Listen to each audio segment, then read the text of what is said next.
The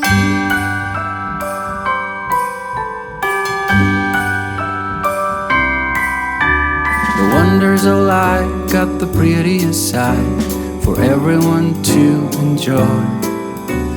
Standing up close by the Christmas tree, glimmering light, I am right where I wanna be. I will be home for a couple of days, wander around with you.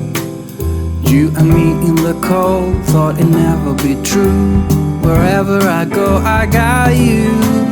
Oh, I have stopped running, there is no way trying. You better loosen your belt. Drinking hot wine by the fire, don't care of anything else. It's Christmas. Hello everyone, and welcome to the 25 Days of Christmas, an Advent podcast where we watch a Christmas movie or special every day until Christmas. I am Patricia, and I'm here with my sister Carlene. Hello everyone. So today we're going to be talking about a more recent movie that came out literally just last year. It's called A Boy Called Christmas, and you can find it exclusively on Netflix. So the story begins with an old woman named Ruth who visits her nephew and his 3 children around the holidays. They're going through a very depressive time because their mother had recently passed away.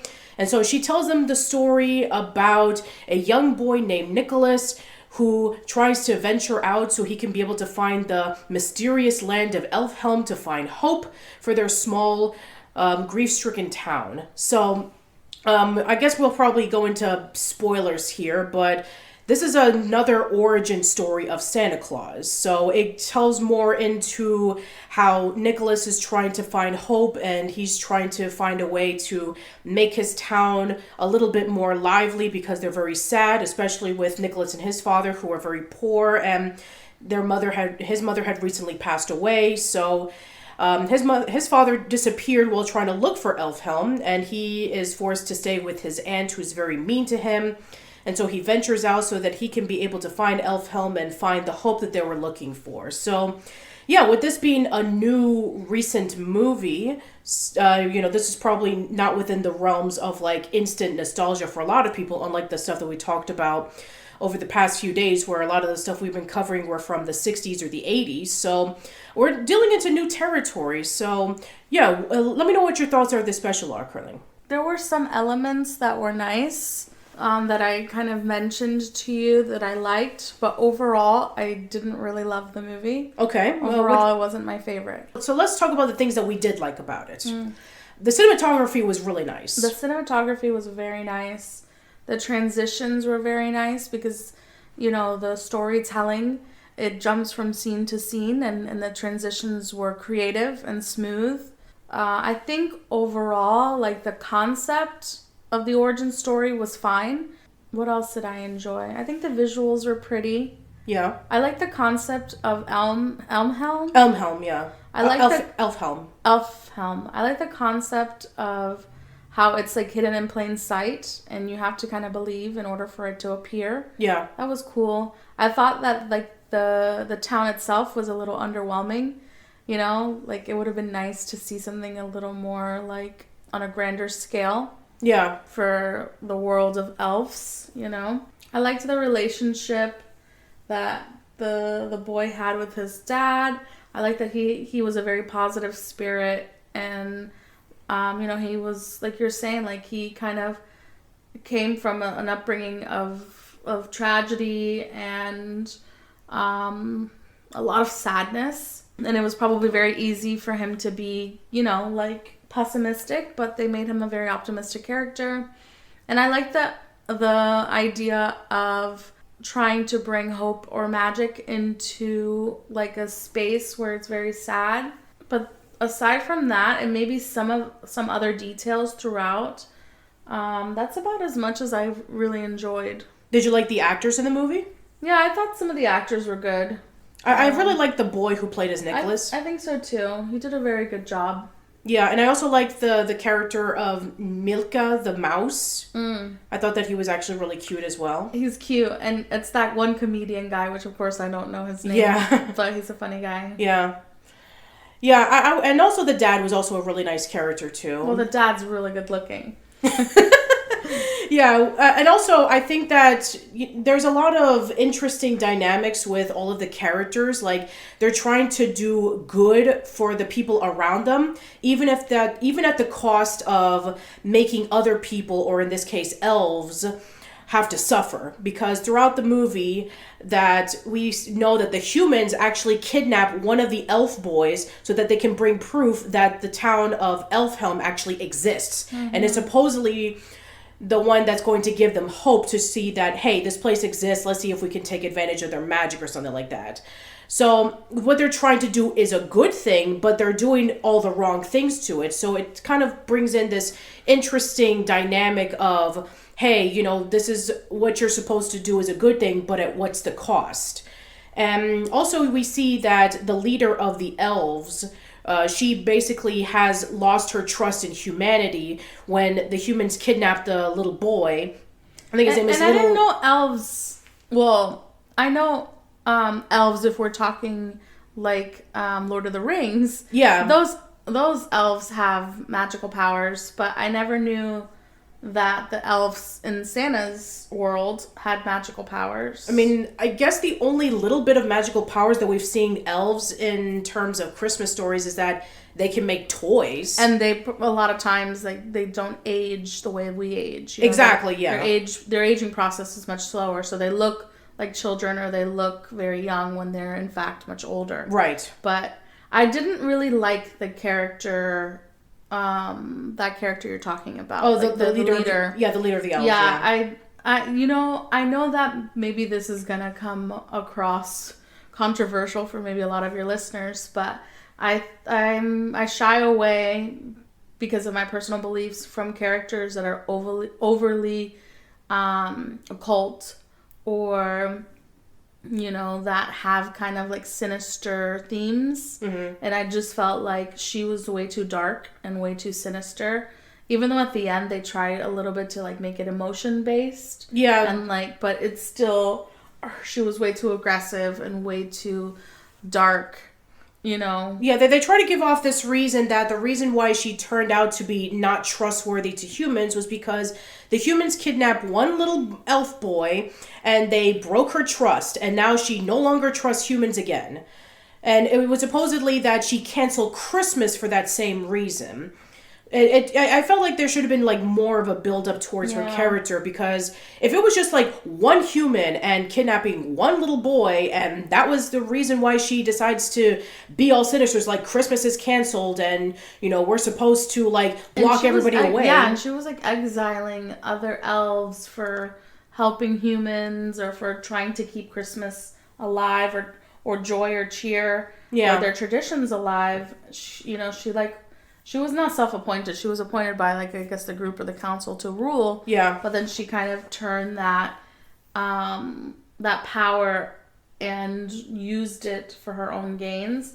But I just genuinely didn't like her character, didn't like her story. Like, even though later they tried to show that she deeply loved Nikolas, or the main character's mother, I just kind of felt like even in the emotional scenes, it felt ugh to me. Fair enough. Yeah, but remember, this is actually the story portion, because the real life portion that's happening in the movie is that Aunt Ruth is telling the story to her 3 great nieces and nephews. Which I also didn't like their characters either. I felt like the little girl was too angry and too aggressive, too much of a sassy mouth. And the little boy, I don't really know. He kind of followed suit. And then the little boy... He was so articulate with his emotions and feelings, and he couldn't have been more than 5, and yeah, I felt it very unrealistic, but I did enjoy the great aunt Ruth's storytelling. I enjoyed her character. Yeah, I mean, she's played by the amazing actress Maggie Smith. Yeah, she's so good. And I that's one character I enjoyed. There's not very many, but that was one of them I enjoyed. Yeah, I really enjoyed Ruth's character, but mostly because it's Maggie Smith. Mm-hmm. She's amazing. But yeah, you were actually comparing the storytelling of this movie to Princess Bride, in which you have the grandfather who's telling his grandson while he's sick in bed the story about a princess who falls in love with a commoner. So it kind of have that same story structure in which every once in a while the story is interrupted with one of the kids asking a question. So yeah, I think I noticed maybe a couple of other moments too in the movie where I saw themes from other movies. Yeah. And I think that's one of the reasons why I was a little less impressed with this movie. Not that I don't believe that you can tell a good story while it's influenced by other big stories, but in general, like, the more creative stories are the ones that stick out to me. Yeah, versus one that have like overarching themes that you can like easily recognize or easily like pinpoint, like, hey, that reminds me of this or this or that. Yeah, exactly. And there have been a lot of adaptations based off of the origins of Santa Claus. This isn't new. So the fact that they were not necessarily able to do anything new with it kind of just felt like, okay, I've seen this kind of thing before. Yeah. And I'm sure there'll be a few other movies down the line where we have the telling of the origins of Santa Claus that maybe we'll watch, so we'll probably compare it to that. So well, I mean, I will say one thing. I've not seen a ton of movies in this way. Okay. In the sense that I'm not really exposed to a bunch of movies that have the origin story of Santa. Okay. So seeing that now as an adult and like going back and being like, hey, you know what? Like, I guess I never thought about or questioned what the origins would be for Santa. It's nice to see the attempt to kind of giving you that story. Okay. And I think that there are some creative elements to that, you know, like he is not a magical being. He is just an average person, average boy. Yeah. Who has so much optimism and so much hope that's kind of instilled from his mother and his upbringing, and belief that he is able to kind of unlock a tradition.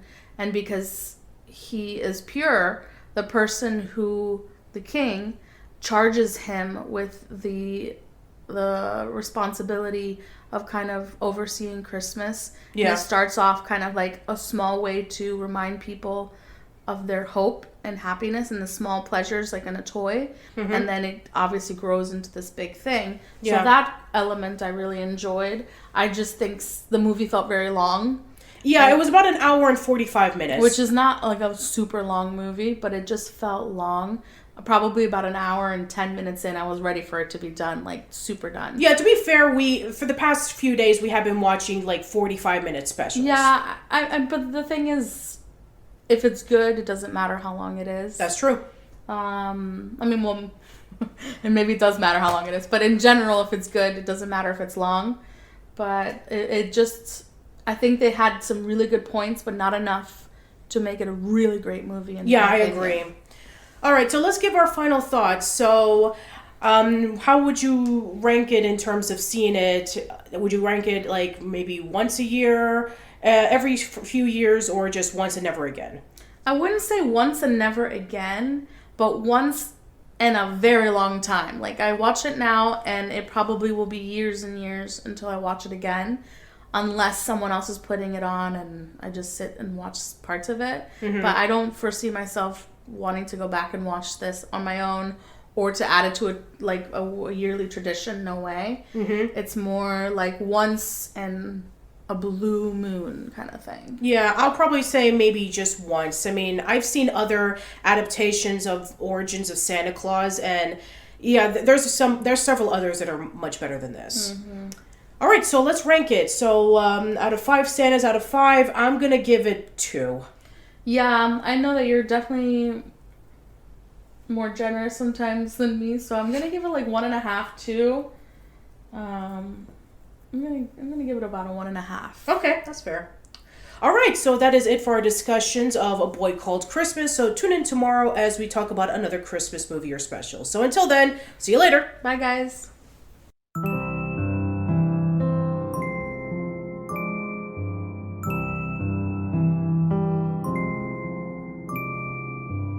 Gaze upon the sky, Christmas on my mind, somewhere